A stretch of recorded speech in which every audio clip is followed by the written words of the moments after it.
60 years ago today, communist East Germany began the construction of the Berlin Wall.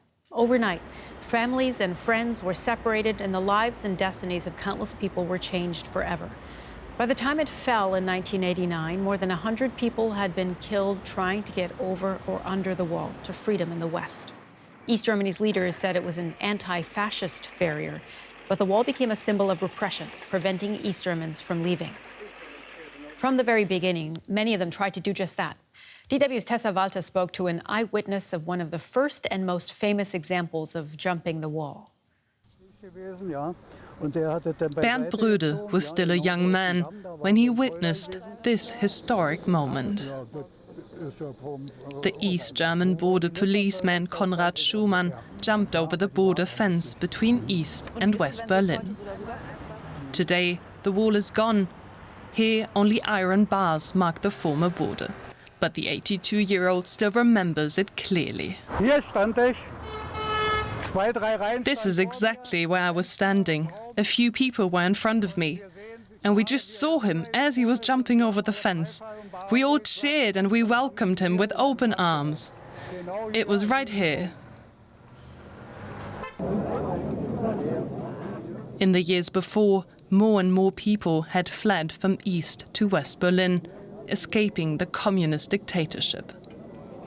In 1961, East Germany deployed border guards to stop the population drain. One of them was Konrad Schumann. But instead of defending communism, he chose to jump to the democratic West. It took a lot of courage to dare jumping over that fence, especially as a border guard. That was really great. If I had been on duty with all the other guards around, I don't think I would have had the courage. I mean, they could have shot him. What began with a bit of barbed wire soon became a solid concrete structure, the Berlin Wall. It divided the city for 28 years. It tore families and friendships apart.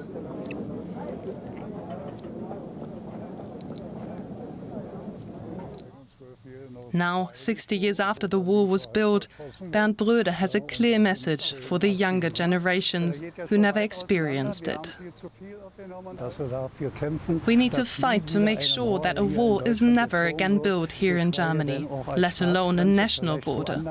And we should all make sure that there is never another war in Germany.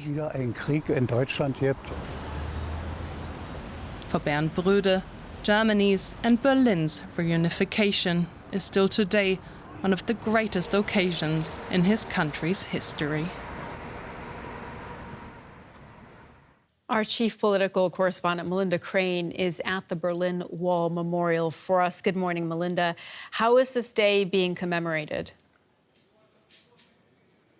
That message that we just heard at the end of the report, a message of how important it is to remember and how important it is that walls never again be built. That's exactly the message we're hearing right here, right now, at a commemoration ceremony. I'm standing at the Bernauer Straße Wall Memorial. This is the place where Konrad Schumann jumped the wall as it was being built.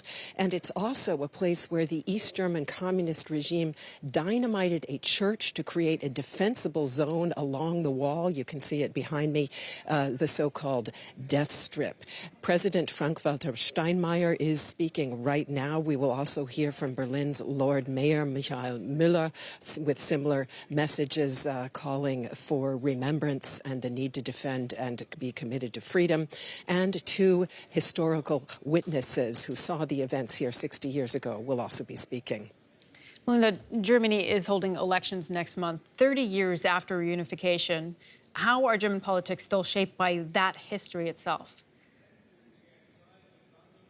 Many people say that, in fact, we have two electorates in Germany, one in the east and one in the west. The far-right AfD party, with its populist, anti-immigrant messages, regularly wins a significantly larger share of the vote in the eastern states, up 20% and more, and is the second strongest political party in many of those states. The fact is that has more to do with what happened after the fall of the wall than before. Many East Germans who fought for freedoms in 1989 had the feeling that afterward they became second-class citizens. They saw companies shut down, many young people move away to better jobs in the West, and wages today are still lower in the East than the West. Unemployment is higher in many parts of the East. For all those reasons, many East Germans are receptive to the identity politics of the AfD far-right party.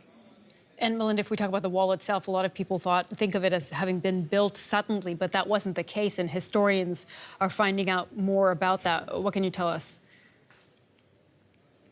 No. In fact, on June 15th, 1961, the head of the East German Communist Party's Central Committee, Walter Ulbricht, told the press, no one has the intention of building a wall. What we know now is that as early as 1953, he had appealed to Russian leader Nikita Khrushchev to close the border between East Berlin and West Berlin, and that the East German regime had very seriously considered putting up a barrier as early as 1958 in order to stop a massive exodus of East Germans to the West, including people of working age who were badly needed. Another fact that has emerged fairly recently, the East German regime was prepared for massive protests on that August 13th, 60 years ago.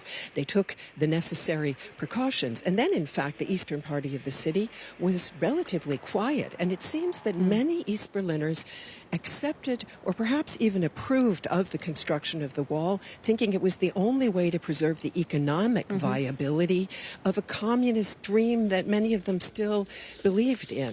And the fact is, some were also resentful of East Berliners who had been commuting to the West, enjoying privileges there, higher salaries, consumer goods, and of course, the construction of the wall did put an end to that. Our chief political correspondent, Melinda Crane, for us at the Berlin Wall Memorial today. Thank you.